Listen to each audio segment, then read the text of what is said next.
High on the desolate Chajnantor Plateau in the Chilean Andes, one of the harshest environments on Earth, amid volcanoes, desert plains and bitter winds, ALMA, the Atacama Large Millimeter Submillimeter Array, is ready.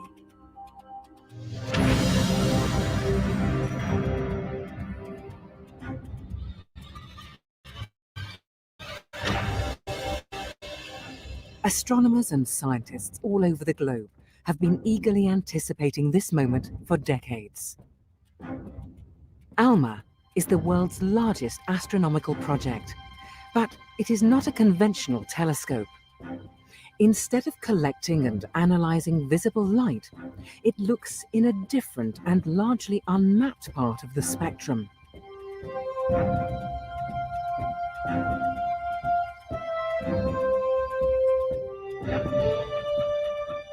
By opening a new window on the cosmos, ALMA explores one of the last frontiers of astronomy, the cold and distant universe. All in search of answers to some of the deepest questions about our cosmic origins. How do stars and planets form? How did the first galaxies form? The Chajnantor Plateau in North Chile. Despite the literally breathtaking altitude of 5,000 meters above sea level, ALMA has flourished. Over the last few years, more than 50 antennas have been installed across the high desert plain. ALMA is a unique giant telescope built in a partnership between Europe, North America and East Asia in cooperation with Chile. 66 state-of-the-art antennas will observe the universe at millimeter and submillimeter wavelengths, 1,000 times longer than visible wavelengths. This light reaches us from some of the coldest and most distant objects in the universe. Water vapor in the atmosphere blocks these faint whispers from the hidden universe. So, to collect them, we have to go to an extremely high and dry Chajnantor. The origin of the ALMA project dates back decades.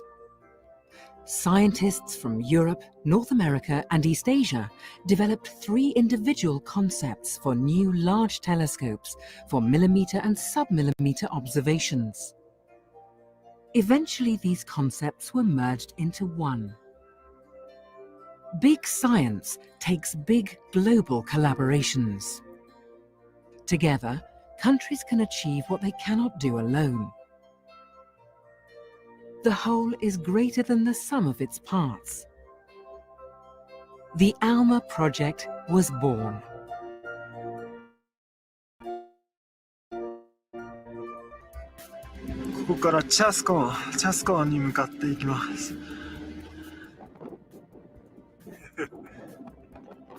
This new telescope needed a home, and eyes turned to Chajnantor.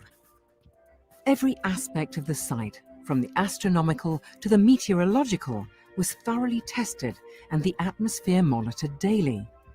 The conclusion? Chajnantor was the perfect place for ALMA.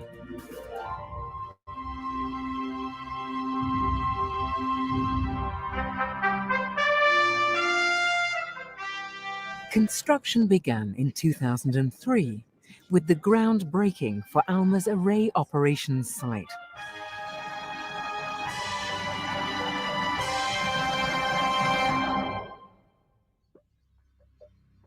Conditions here, at an altitude of 5,000 meters above sea level, are harsh and very challenging. Strong winds, low temperatures, intense ultraviolet radiation, and a desperately thin atmosphere. So thin that to work here, people need supplementary oxygen and have to undergo rigorous health checks.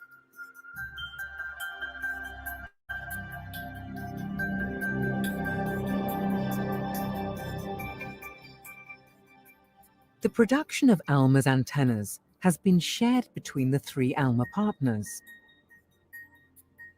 3 prototypes were put through their paces at the ALMA test facility on the Very Large Array site in the USA. The 66 antennas on the high plateau are a critical part of ALMA. Their big dishes collect the faint millimeter waves from space. These antennas are truly the state of the art. Their surfaces are accurate to much less than the thickness of a sheet of paper. They can move precisely enough to pick out a golf ball at a distance of 15 kilometers. And they must survive, exposed to the elements on Chaknantor.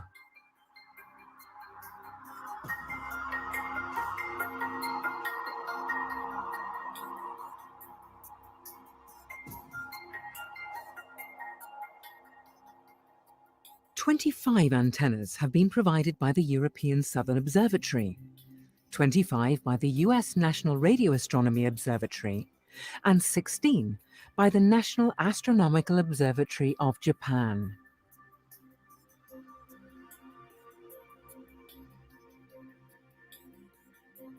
In a truly global endeavour, the antenna components were constructed in several locations around the world, sent to Chile to be assembled,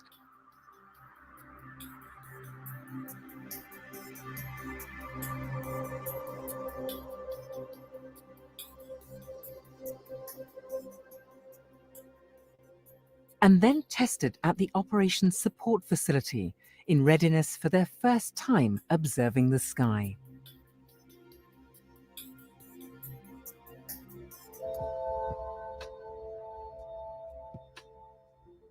The first ALMA antenna was accepted, and shortly thereafter, 2 antennas were successfully linked together. Detectors in each antenna register the finest nuances of the faint signals collected by the dishes. These detectors are the most sensitive of their kind and are cooled using helium gas to just 4 degrees above absolute zero.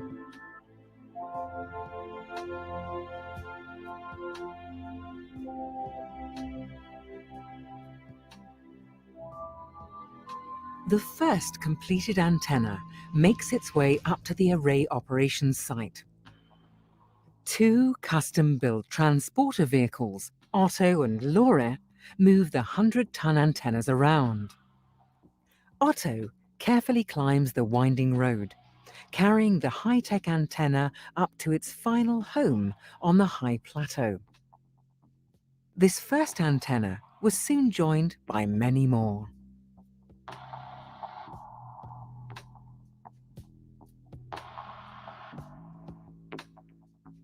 The first observations using 2 and then 3 antennas in unison were made.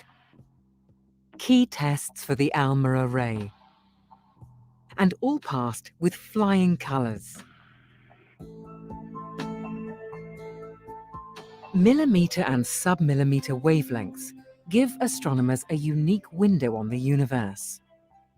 But to see them with the sharpness astronomers need, a single dish telescope would have to be kilometres across and impossible to build.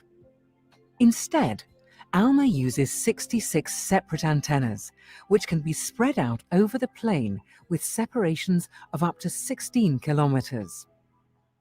The antennas are linked and their signals combined.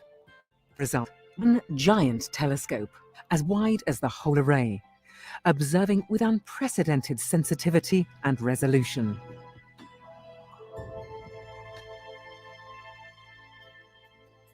Making sense of these intertwined signals takes the highest altitude supercomputer in the world.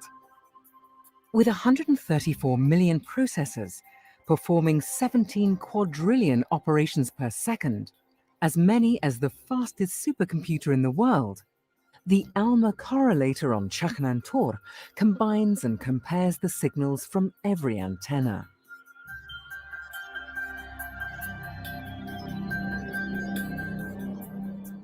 As more and more antennas arrive at Chaknantor, the Operations Support Facility, the control center of the observatory, takes shape at the slightly more hospitable altitude of 2,900 meters. The site is busy around the clock, operating the telescope, testing and maintaining antennas and other equipment, and home for the ALMA staff during their day and night shifts at the observatory.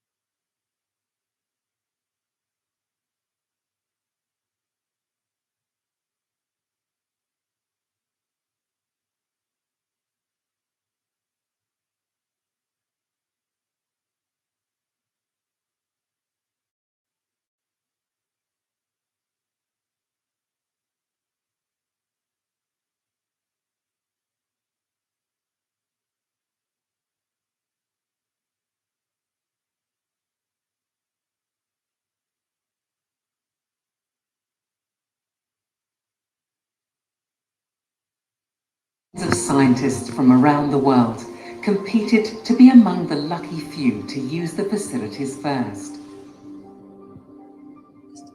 Even with just 16 antennas, ALMA was already the most powerful telescope of its kind.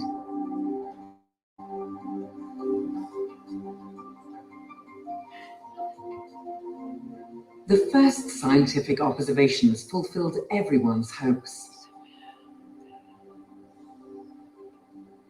The antennae galaxies, a pair of colliding galaxies with dramatically distorted shapes.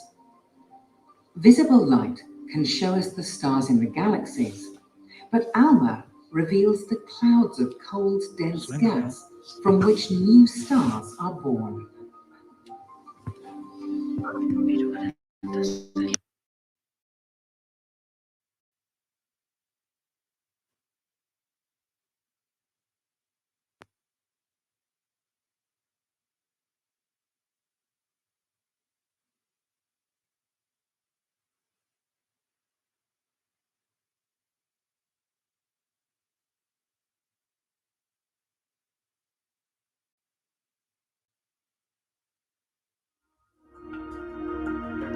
Cosmic dust grains found around a brown dwarf suggest that rocky planets might even be more common in our universe than we thought. Sugar molecules spotted around a young, sun-like star for the first time. The building blocks of life in the right place at the right time to be part of new planets forming around the star.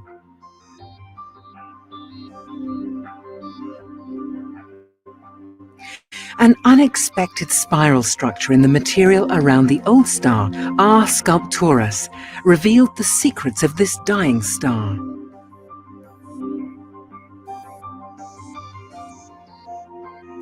Vast streams of gas flowing across a gap in the disk of material around a young star. A key stage in the birth of giant planets, observed for the first time. And all this before the array was fully complete.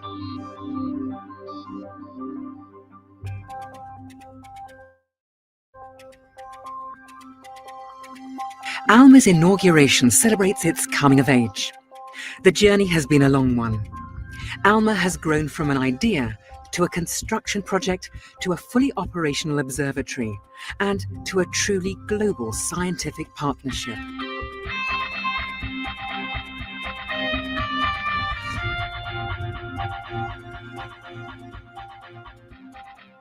In the serene and lonely beauty of the Chilean Atacama Desert, ALMA is ready for the future.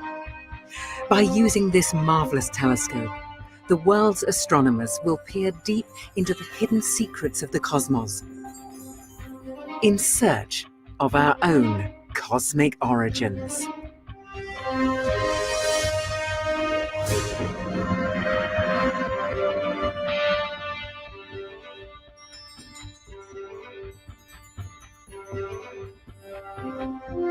Bueno, ese es el video. Ahora vamos a pasar a la presentación.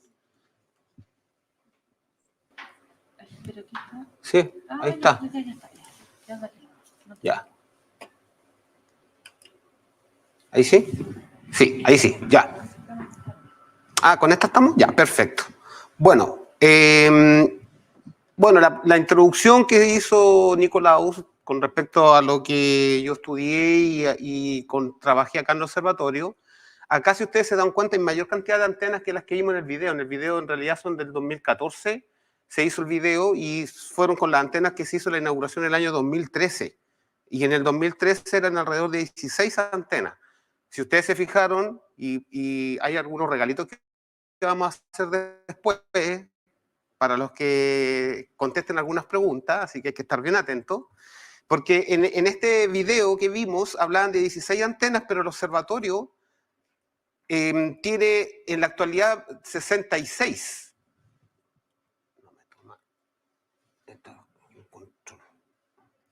Bueno, ahí ustedes pueden ver que indica que son 66 antenas, ¿ya? Ahí hay una distribución artística solamente del lugar. Ya en esta fecha era el observatorio astronómico más poderoso del mundo y en la actualidad lo sigue siendo también por la cantidad de antenas. A pesar de que son 66, 64 antenas son las que están siempre conectadas haciendo una observación cuando están todas ellas disponibles.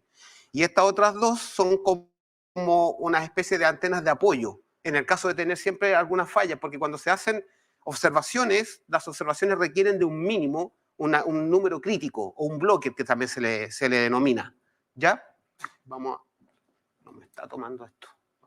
Bueno, la ubicación de ALMA, así muy en general, si ustedes se fijan, está en la segunda región, hacia la cordillera.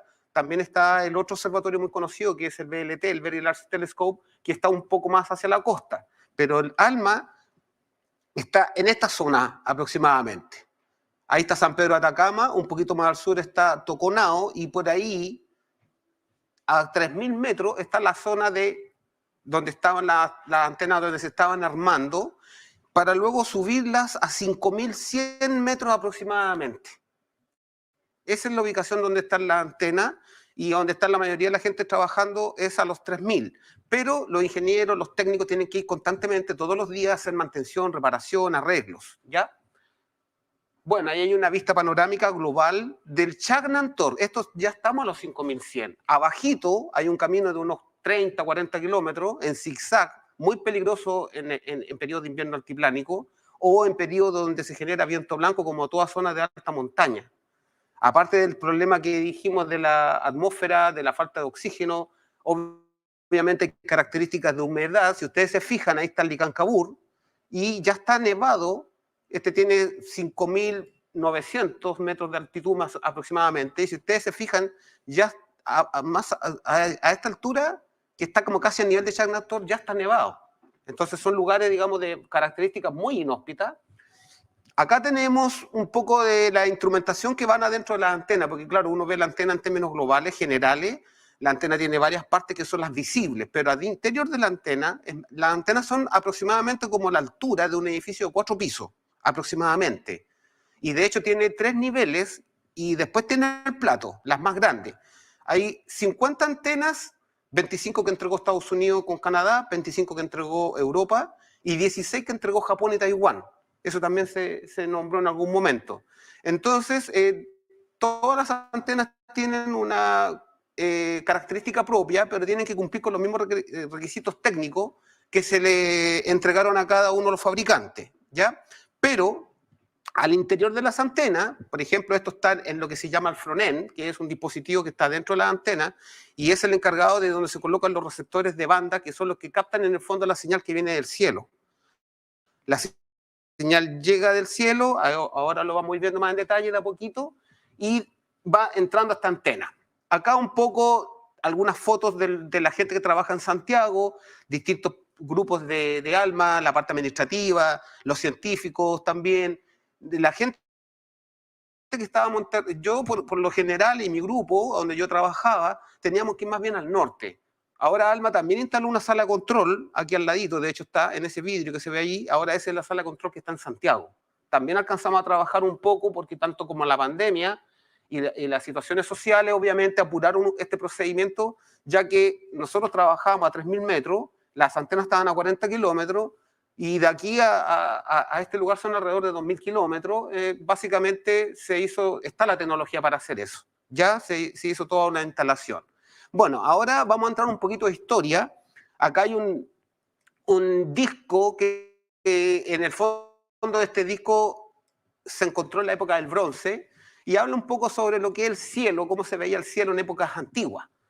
¿Ya? Obviamente, de ahí no podemos dejar de nombrar a Galileo Galilei, que en el siglo XVII, para ser un poquito más exacto, a pesar de que miró la luna y miró otras cosas, aquí la presentación. Bueno, acá atrásito, si ustedes se fijan, hay un telescopio que es lo que construyó Galileo Galilei y se supone que con eso hizo observaciones de los cráteres lunares y también descubrió los satélites de Júpiter o las lunas de Júpiter, ¿ya? Aunque no son, él descubrió 4, pero son muchas más, en la actualidad es una cantidad 30, 40 lunas, pero para Galileo, el darse cuenta de que los objetos podían orbitar en torno a otros cuerpos, cambiaba toda la imagen de la época, que tienen que pensar que en la época medieval había situaciones muy complejas con la religión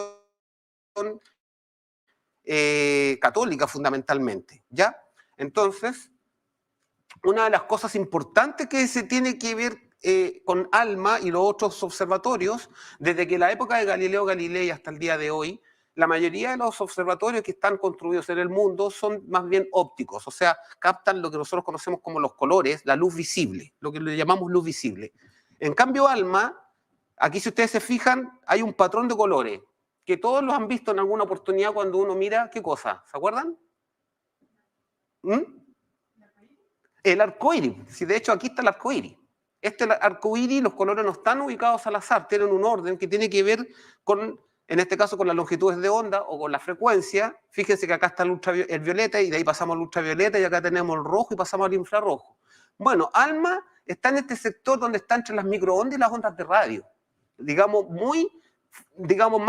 está más lejos del sector del arco iris. Aquí hay un problema técnico con las imágenes. Acá hay un poco de la observación actual. Una de las cosas importantes que hace un observatorio como ALMA es que estudia lo que se conoce como el universo frío. Más allá del rojo, que dijimos está el infrarrojo, las microondas y las ondas de radio, que son señales de onda o radiación electromagnética que nosotros no podemos ver, pero sí la podemos captar, como por ejemplo funcionan nuestros celulares, funcionan con este tipo de onda, o por ejemplo si uno se pone al frente de una estufa y siente el calor, está llegando ese infrarrojo también. Si ustedes se fijan, acá dice de que hay una parte que se llama el estudio de la materia fría. Justamente el observatorio ALMA lo que hace es captar un sector de la energía que vienen de estos objetos, que pueden ser galaxias, planetas, nebulosas. Lo que se está estudiando, las antenas apuntan, y lo que se estudia en el fondo es un sector donde esta materia está mucho más fría que el resto. Y era una investigación que antiguamente no se estaba haciendo. Esto se vino a hacer básicamente después de la Segunda Guerra Mundial. Si ustedes se fijan, hay distintos observatorios con alturas, y ALMA en la actualidad, aquí hay un promedio de 5.029, pero hay zonas que están a 5.100. Las antenas están ubicadas a 5.050, 5.100 en un llano que se llama Chacnantor y que en lengua quechua significa lugar de despegue. ¿ya? Sin querer hay como una especie de analogía a lo que se está haciendo con el observatorio ALMA.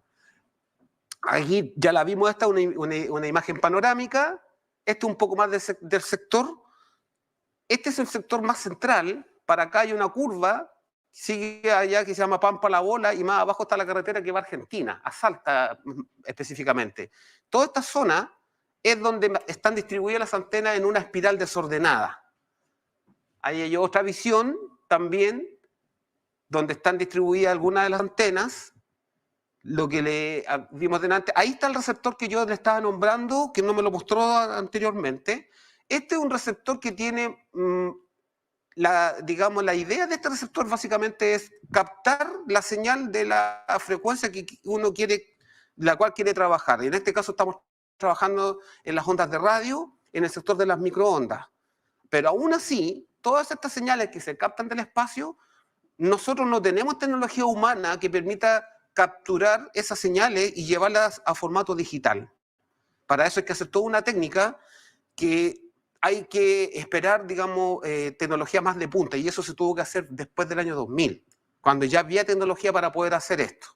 Aquí hay una vista un poco del plato de la superficie de una antena, y si ustedes se fijan, aquí hay un orificio que se llama el chatter, ¿ok? Acá hay unos soportes de una figura que está acá arriba que se llama el subreflector. Esta es una parábola.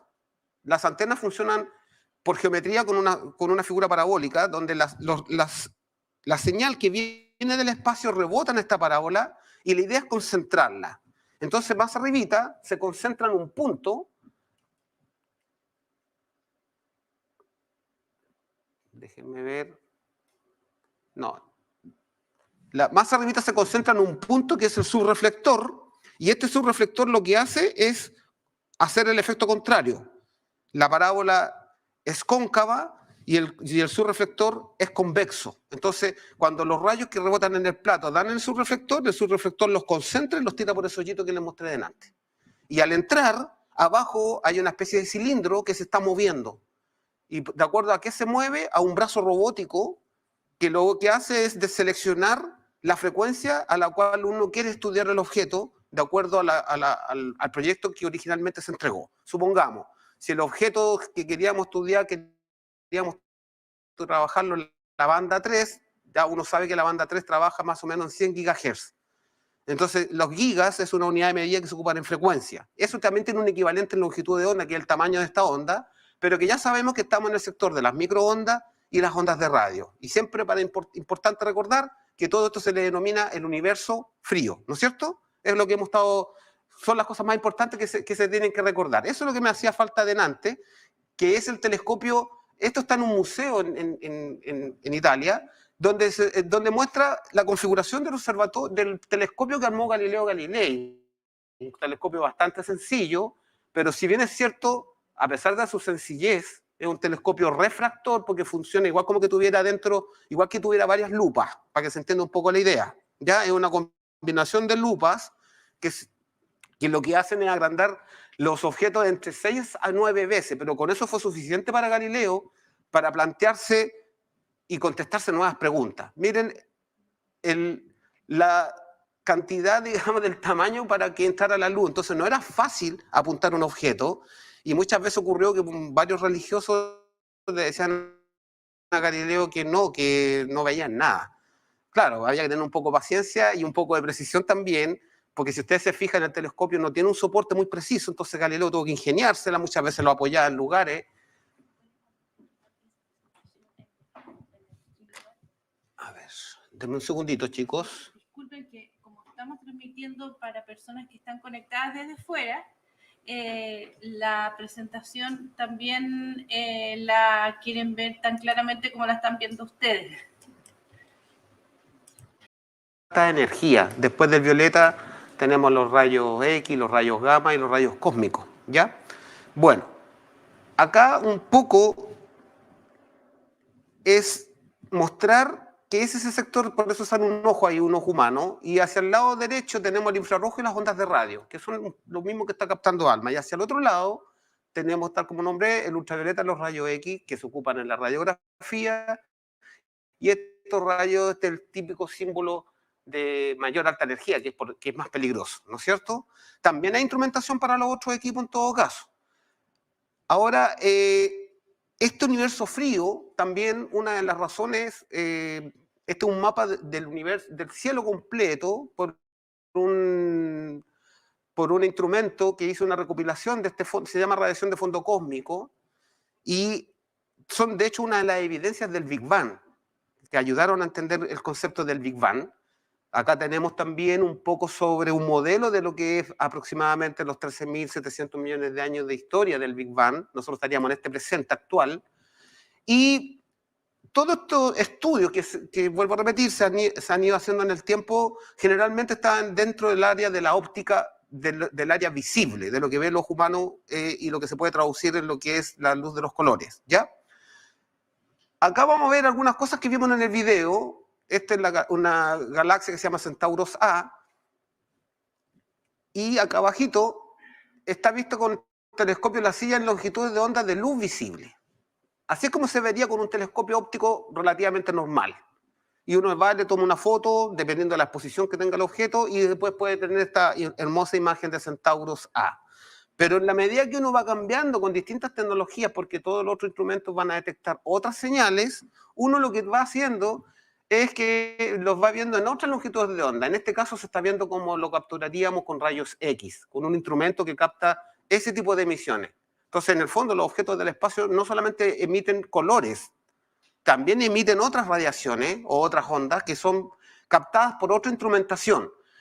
Acá la tenemos vista también en una combinación entre luz visible con rayos X, y acá lo tenemos como se vería, entre comillas, esta zona del infrarrojo. Ya no estamos yendo, pasamos del rojo, y acá lo estamos detectando con ondas de radio, pero con una diferencia de que es el Very Large Array que está en Estados Unidos, donde fue un poco la base de cómo se construyó ALMA. Es como un poco el padre ancestral de la radioastronomía. De hecho, acá en el VLA se hizo, no sé si algunos de ustedes conocen la película de hace unos años que se llamaba Contacto, de la Jodie Foster. ¿Ya? Ahí está ese gran radiotelescopio. Y acá una imagen como lo vería ALMA. Obviamente los detalles, toda esta información siempre está en internet, están en las páginas del observatorio, pero básicamente ALMA lo que va a detectar es la zona más fría de estas moléculas, de estas partículas, de este gas, ¿ya? ¿Y por qué es importante? Porque se supone que es ahí donde se forman las primeras estrellas, y además nos entrega información de un lugar que antiguamente no había sido muy bien estudiado. Esto no tiene más de 50 años, como les decía, porque es posterior a la Segunda Guerra Mundial. Eso básicamente, acá una mirada completa de cómo estamos viendo la misma galaxia en distintas longitudes de onda. De hecho, siempre nombro yo una película que también hace alusión a esto, que es esta famosa película del Depredador, que hicieron varios capítulos, ¿no es cierto? Que era este personaje que cambiaba su frecuencia y él podía ver en distintas longitudes de onda. Es un poco esto. ¿Ya? Si quiero ver en colores, bueno, me voy a luz visible. Ah, pero resulta que lo que está emitiendo no está en colores, está en rayo X. Ah, entonces me voy a los rayos que están acá, a la combinación de rayo X, o ocupo un telescopio espacial, como por ejemplo el Chandra. Ah, no, es que lo vamos a ver en ondas de radio porque necesitamos ver las partículas frías. Ah, entonces me voy a ALMA. Esa es un poco la idea, ¿se entiende?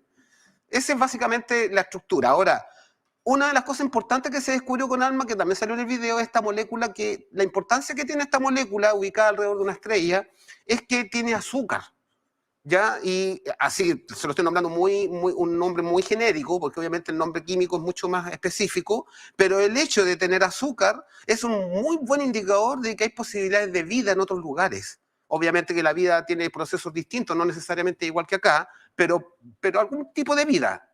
Y entonces los patrones de naturaleza se empiezan a repetir. O sea, muy probable que en otros lados también haya vida, con otros procesos, pero muy similar al nuestro. Ahí hay un acercamiento a la misma molécula.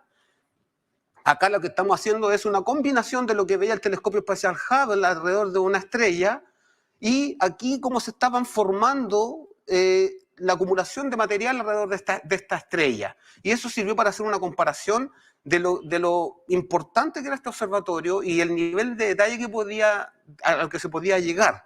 Acá también, si ustedes se fijan, hay distintas zonas negritas y con materia Entonces aquí se puede estar formando en la zona oscura planetas alrededor de esta estrella. Eso es como una de las cosas que empiezan a corroborar ciertas teorías y que partieron siendo hipótesis, por ejemplo, pero después tuvo la evidencia y la información te permite validarla. ¿Ya? Entonces con eso uno va, mira, lo que yo planteaba hipotéticamente, hay una observación, porque la astronomía tiene mucho de observación. Ya no funciona igual que todos los métodos científicos, eso también hay que tenerlo claro. Acá un poquito de historia con los observatorios. Este fue uno de los construidos por este señor que se llama Jansky, con unas ruedas que daban vuelta. Esto se hizo básicamente con el fin de captar un poco de ondas de radio que venían de distintas zonas del espacio. Después apareció este señor que se llama Groth Reber, que en los años 30 era un ingeniero que construyó ya un radiotelescopio un poquito más preciso, ya partiendo con la idea parabólica. Y obviamente ya llegamos a algo más sofisticado como las antenas que estábamos viendo en ALMA o las que están en el BLA, o que incluso tienen algún otro observatorio como la Silla. También la Silla tenía un radiotelescopio, y también en ALMA, cuando fue a Chaknantor, ahí ya había un observatorio con una sola antena, no es muy nombrado, pero está ahí, que se llama APEX, Atacama Pathfinder Experiment. Ellos partieron el lugar y ya lo tenían más o menos captado. Entonces había cierta logística, había cierta información atmosférica y meteorológica que permitía elegir que ALMA se instalara ahí, porque ya había un observatorio de Alemania que tenía harta información con respecto al lugar. Aquí una idea de lo que yo le explicaba: llegan las ondas, rebotan en el plato, dan su reflector, entran por el cháter, van a dar a frontend, y del frontend uno dice, ya, ¿y qué pasa con eso? Esa es una antena. Bueno, si hacemos lo mismo, bueno, ahí está el receptor, las mismas ondas que ya lo hablamos. Para que alcancemos a hacer preguntas, me voy a apurar en estas partes. Ahí hay una idea de cómo capta la señal, pero esa es una antena. La idea es que tenemos que combinar esta antena con la otra 63, porque dijimos que dos quedaban como respaldo, son 64, si es que estuvieran todas funcionando. Ahí está el cháter. Ya, esta es la que me interesa. Fíjense que aquí está llegando el mismo objeto a todas las antenas, pero ¿y ahora cómo las sincronizo para que todas lleguen al unísono a un supercomputador que se llama el correlacionador? Bueno, ahí ocupo otro sistema que se llama el backend. El backend toma toda esta señal y la sincroniza a partir de un reloj específico, un reloj, digamos, de alta tecnología, que lo que hace es decir, ya, vamos a sincronizar todas estas señales, como que sí, que la otra está en el cerro, que está más abajo, que está más al lado. Bueno, yo me encargo de hacer la técnica matemática y la sincronizo y se las tiro al correlacionador.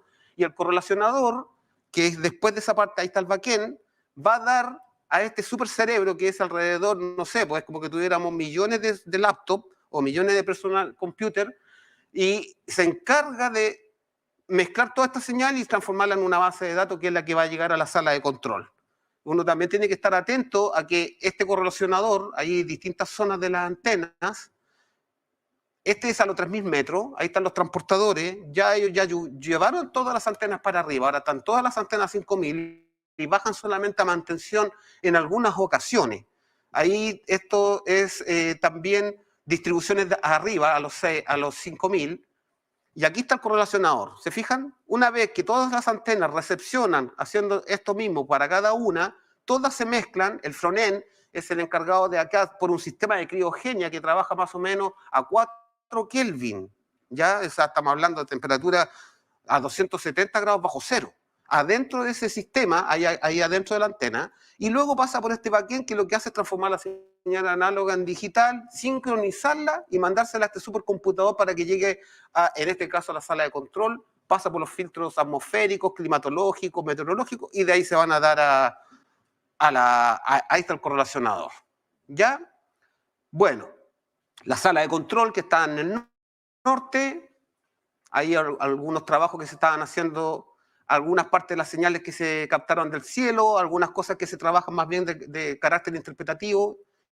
Esto se hizo con meteorología, cuando se estaban haciendo estudios del lugar, y aquí ya, bueno, cuando partió la construcción de ALMA, básicamente como en el 2003, 2004. Ya, aquí las cooperaciones que las nombramos, es el frontend. Ese es el sistema que hay una criogenia y hace vacío para que adentro se genere lo que se llama la superconductividad, porque estas señales se pueden funcionar solamente con esas temperaturas. ¿Ya? Bueno, en el 2013, como decía, a finales del 2013 no había 66 antenas, había menos, pero hasta a la fecha ya están las 66 antenas. Y rápidamente vamos a hablar de lo que ahora último se ha hecho con ALMA, que es el estudio de los agujeros negros y estas gran imágenes, que se hizo por varios conjuntos de observatorios que están a nivel del mundo y que hacen como que la Tierra completa sea un gran radiotelescopio. Se combinaron todas se ponen de acuerdo y se logró obtener en este caso la galaxia M87, que es un agujero negro y uno ve la sombra, y estos brillos son los destellos que están alrededor de la sombra del agujero negro. Esto es una galaxia que era muy brillante, y después de eso, hace no mucho tiempo atrás, este año, salió la de apuntar a nuestra galaxia, al núcleo de nuestra galaxia, y ahí se descubrió que la mayoría de las galaxias hasta el momento tienen un agujero negro supermasivo, un tremendo agujero negro. Ya no es un agujero negro de una estrella solitaria. Los agradecimientos a la información que nos entregó ALMA, al Instituto de Física y Astronomía y a la Universidad de Valparaíso. Y con eso finalizamos. Ya. Disculpen la rapidez de la información, Sí.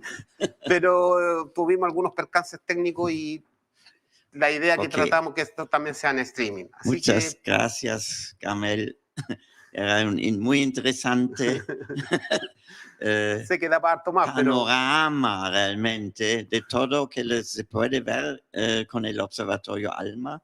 Entonces no voy a decir mucho más, sino pedir que ustedes hagan sus las preguntas. Sí, Aquí pues, tengo ahora, el micrófono, lo paso a ellos, ¿no? sí, sí. ¿Quién quiere hacer una pregunta?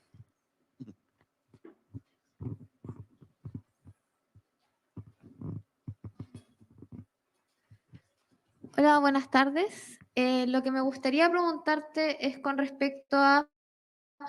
Nombraste que el universo frío representa las zonas de formación de planetas y galaxias, ¿verdad? No, de estrellas más bien.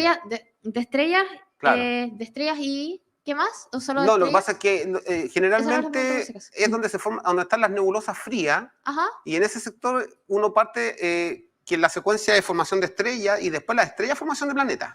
ok, Claro. ya. Mi pregunta tiene que ver en por qué es que en las zonas frías se forman, porque yo pensaría como lo contrario, que si se están formando estrellas, serían como zonas de alta energía, pues, pero Es que eso es después. todo lo contrario. Eso puede ser después.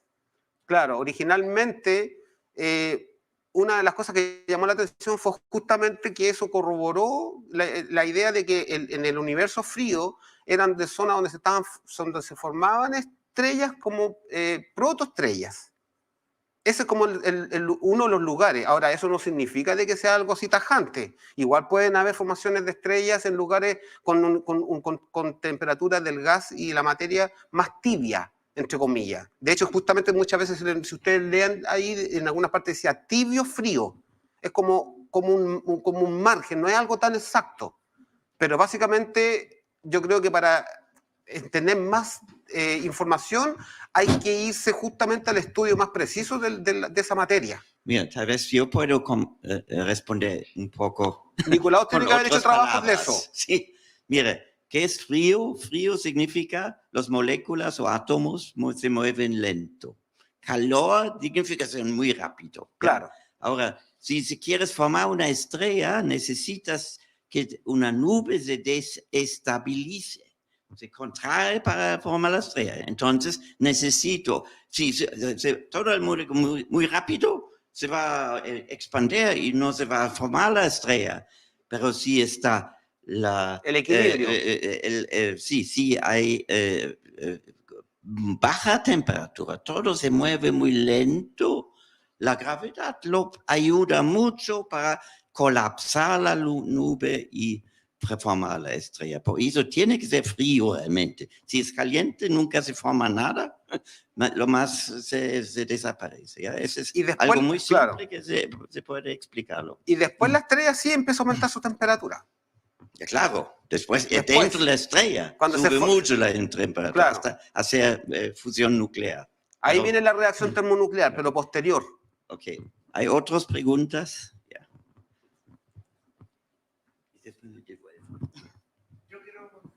Sí, Hola. vaya nomás. Hola. Hola. Yo quiero preguntar cómo se forma un agujero negro. Estoy muy metido en el tema de los agujeros negros porque me gustan mucho y yo he visto películas que salen y unos monos se quedan atrapados. Claro, sí. Bueno, ahí al principio los agujeros negros salió por información bastante teórica. De hecho, estas últimas observaciones ayudaron a que las ideas hipotéticas que estaban en la matemática, en la física, se llegaban a conclusiones de que podían existir estos cuerpos que son en el fondo secuencias de cómo van evolucionando las estrellas cuando están más viejas. Hay algunas que tienen una vejez, por así decirlo, y otras tienen otro tipo de vejez. Y las que tienen un tipo de vejez que van a colapsar como agujero negro son estas estrellas que en el fondo tienen poca materia, perdón, alta materia, pero en un pequeño diámetro. Son como chicas, pero tienen mucho diámetro, como que si uno trajera, por así decirlo, una cucharadita de té de esta estrella, es como que tuviera a todo Valparaíso puesta en esta cuchara. Y un pequeño espacio, entonces tiene tanta atracción que ni siquiera la luz la podemos ver. Entonces por eso en la imagen que nosotros teníamos está oscuro ahí. Eso es lo que, ahora lo que nosotros vimos eran muchos agujeros negros. Es como la zona de donde hay un agujero negro súper masivo, muy gigante. Entonces en el fondo el agujero negro es una secuencia de la muerte o de una etapa posterior de una estrella. Eso para que tengas una idea general. ¿Ya? ¿Otras preguntas? Acá tiene una pregunta. Yo, hola. Hola. Soy Claudio. Tengo varias preguntas. Una es, ¿estabas tú hoy día en la radio Valentín Letelier? Ah, sí, sí. En Café Sí, Negro. sí, sí. Explicaste algo. Sí. Te escuché. Lo otro, Gracias, buena. sí, no, sí, que genial, el programa es genial. Y Eduardo también es muy interesante en las preguntas que hace.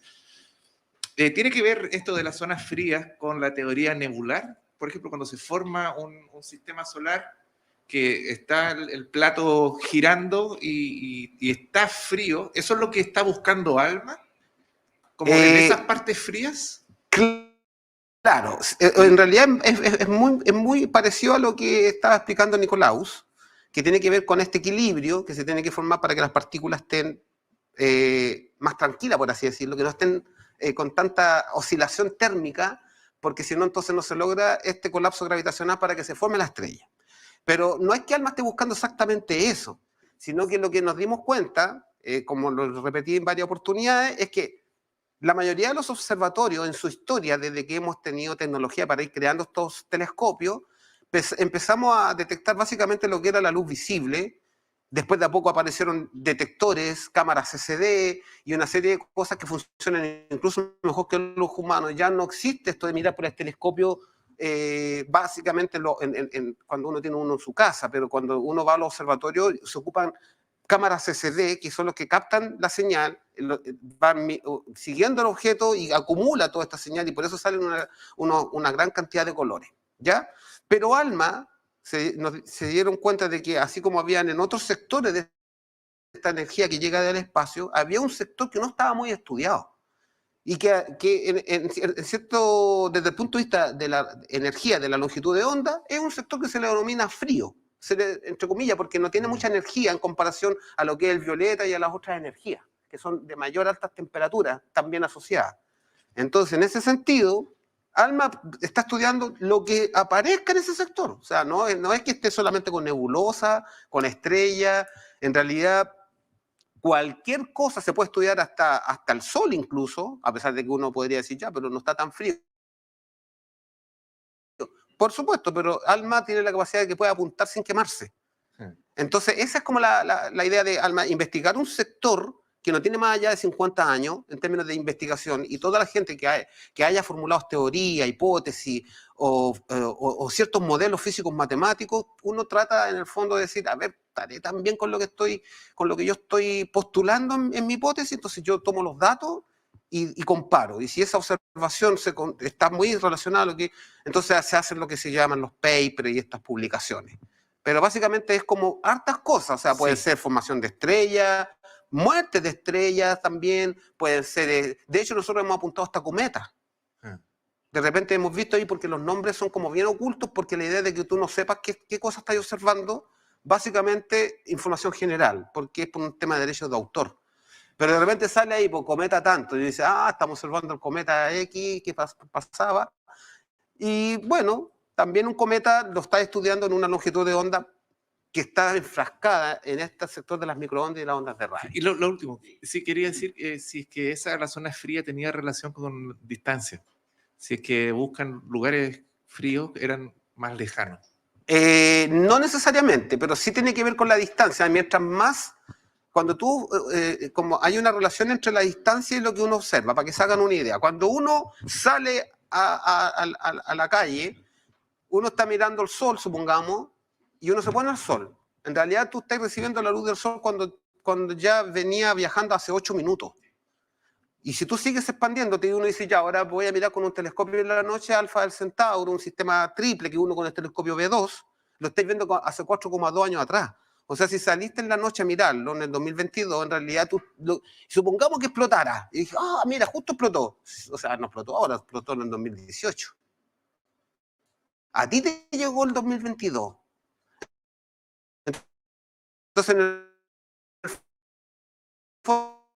fondo, mientras más lejos veas en el cielo, más el pasado está asociado que ver con eso. Ya. Una consulta, ¿qué tanta es la interrelación o la interdisciplinariedad que existe con los profesionales de ALMA con otras ciencias? Por ejemplo, no sé, usted nos mencionaba que en una observación se vio azúcar y no sé, por ejemplo, un doctorado de ciencias de la Tierra, un biólogo marino, no sé, un oceanógrafo. No, a lo mejor exactamente eso no, pero sí, por ejemplo, acá habían astrobiólogos, habían astroquímicos, hay astrofísicos, hay gente que es especialista en clima o en atmósferas estelares, por ejemplo, dependiendo del perfil que cada uno tiene. Pero sí, hay una combinación. Ahora, obviamente siempre vinculado un poco con el tema astronómico, porque es como el área que va vinculándose con las demás. Con el tiempo, todas estas tecnologías empiezan a expandirse a otras áreas, como por ejemplo, la misma, vimos delante un radiotelescopio. Bueno, esos radiotelescopios van dando pie para otro tipo digamos, tecnología. Ya que básicamente se hace como, por ejemplo, las mismas telecomunicaciones también han ido avanzando junto con eso, pero es posterior. Bueno, en la guerra, en las cosas militares, es como lo primero. Básicamente ahí se hacen las primeras aplicaciones. Pero hay harta gente de distintas áreas. Hola, buenas tardes. Ya, última Le quiero pregunta. hacer una pregunta sobre la fase de construcción y desarrollo de ALMA. 64 telescopios funcionales y 2 de apoyo. ¿Cómo fue el análisis para determinar un bloque determinado de telescopios? ¿Cómo llegaron a la conclusión de dicho número? En el caso, ¿aumentarán el número? ¿Y cuáles son las limitancias técnicas que enfrenta actualmente ALMA? Ya, claro, lo que pasa es que a nivel muy general, del punto de vista técnico, tú no puedes construir un telescopio que tenga un plato de 16 kilómetros, porque desde el punto de vista ingenieril se te derrumbaría, y de hecho hay telescopios que se han colapsado, ya que intentaron construir un plato muy grande y con los movimientos colapsó. Menos construir uno de 16 kilómetros. Entonces eso es una técnica que se llama interferometría, que es básicamente que tiene que ver con la interferencia constructiva y destructiva que se estudia en la física, pero el estudio de la cantidad de antenas tenía que ver básicamente con una espiral desordenada. Se hicieron un estudio con una especie de espiral y no tenía que ser una espiral perfecta, tenía que tener un desorden. Y eso dio esta cantidad de antenas. Ahora, obviamente se está pensando en agrandar. Hasta lo que yo alcancé hasta el año pasado, había intenciones de agregar antenas, pero también eso va a depender de las inversiones que vayan haciendo los países que tienen esa responsabilidad. No estoy seguro si lo van a hacer todavía, pero estaba en pie hacer eso. El problema es que eso no es solamente antenas, más caminos, más técnicos, más ingenieros, más gente en las salas de control, porque son más antenas. Eso. Muchas gracias por la presentación. Una consulta un poco que ya la respondió, tiene que ver con cómo miden el margen de si es que hay algún margen de error en las mediciones. O sea, Ya, no sé bueno, si hay varias alguna maneras. interferencia, no Sí, sé. por supuesto, hay varias maneras. Primero que nada, tú haces las primeras etapas, que se llama Q0, que es lo que uno ocupaba, que significa tener calidad. La primera calidad es mínima cantidad de antenas, números críticos, los blockers, condiciones atmosféricas, tenéis medidores de parámetros atmosféricos, cierta cantidad de humedad, y tú tenés sensores, porque arriba también tenéis varias estaciones meteorológicas que te van entregando esa información y uno, oye, mira el clima cómo es que está. No, estamos para banda 3 nomás. Ah, no podemos, pucha, yo tengo que observar un proyecto en banda 6. No, no podemos. No podemos, mira, tengo marcador acá que me dice hasta banda 3. Entonces, estas cosas se van haciendo de esa forma. Sí, no, eso en general. Pero eso básicamente es. Muchas gracias. Y el otro, ¿qué participación, si es que tiene el Estado chileno? 10%. ¿Y qué hace? En las observaciones, presentan proyectos, todas las universidades tienen acceso al 10%. Ya. En ¿Y todos el los otro 90? observatorios. ¿Y el otro 90? Se lo reparten entre los proyectos, principalmente entre los socios constructores, más otros países que presentan cualquier proyecto. Sí. Así se hace.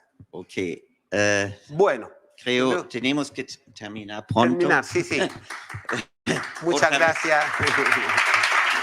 Y para Gamel, para Auliki también. También para Auliki. Y quiero anunciar que en un mes más yo mismo voy a dar una charla sobre William Herschel. Herschel es uno de los más grandes astrónomos que hay en los últimos 300 años, creo.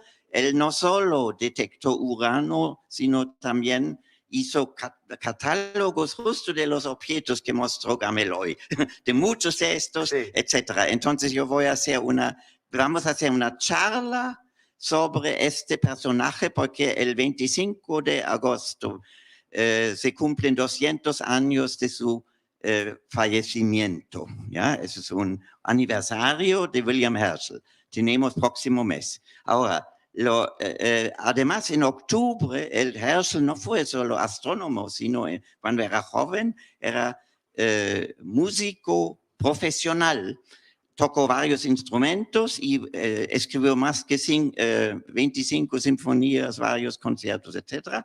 Y vamos en octubre tener aquí un concierto en esta sala con la agrupación musical de nuestra universidad, y es un pequeño orquesta, digamos unos 5 o 6 personas, y ellos van a tocar una sinfonía de Herschel y además un concierto de oboe de Herschel. Y a la vez vamos a proyectar objetos fotos modernos, es decir, de muchos objetos que él detectó. Él detectó más que 2.500 nuevos objetos, hizo 2 catálogos de esto. Algunos o muy pocos de estos vamos a proyectar durante el concierto. Entonces hay 2 eventos, se puede decir, 2 eventos dedicados a William Herschel, y creo esto lo merece porque es realmente una persona visionario. En astronomía, en música no tanto, pero sí, es interesante. No, mejor, no es un Mozart, ¿ya? Pero es realmente contemporáneo de Mozart, pero no es, las músicas, como van a ver, no son de esta calidad. Pero la astronomía de él es única, es realmente muy, muy interesante y muy visionario. Bueno, eso vamos a ver las próximas 2 veces. Entonces, de nuevo, gracias a todos ustedes. Hay Gracias unos a pocos todos. más cuadernos ahí, si quieren retirar unos, son Pero- cuadernos en inglés. Auliki va a hacer una pregunta, Ya. porque les tiene también un presente, así que Sí. la dejamos a Auliki ahora. Sí. Esto ¿Mm? Ya. Justo hoy día agradecemos que hayan venido estos 2 niños, pero tenemos acá un libro muy bonito que es de un astrónomo italiano que reescribió una historia a partir del Principito, y las ilustraciones adentro están el observatorio ALMA. Entonces les vamos a hacer una pregunta, si es que se acuerdan uno de los asistentes más pequeños acá.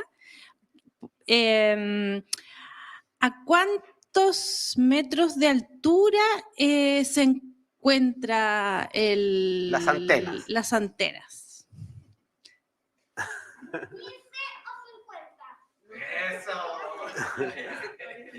Pucha, no exactamente.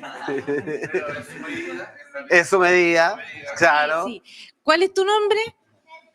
Pedro. Venga, Pedro, que le vamos a regalar este libro. Le vamos a agregar, a los 50 le vamos a agregar 2 ceros. Total, son 0 nomás, pues, así que no, son puros 0 nomás. Ahí tiene los 5.000, ¿ves? Eso sería. Sí, muy bien, además que hizo su pregunta. Y se lo puede leer la mamá. Muchas gracias a todos. Y ahí Nicolaus, como les dijo, tiene también unos presentes, algunas cositas para que puedan llevarse un recuerdo. ¿Ya?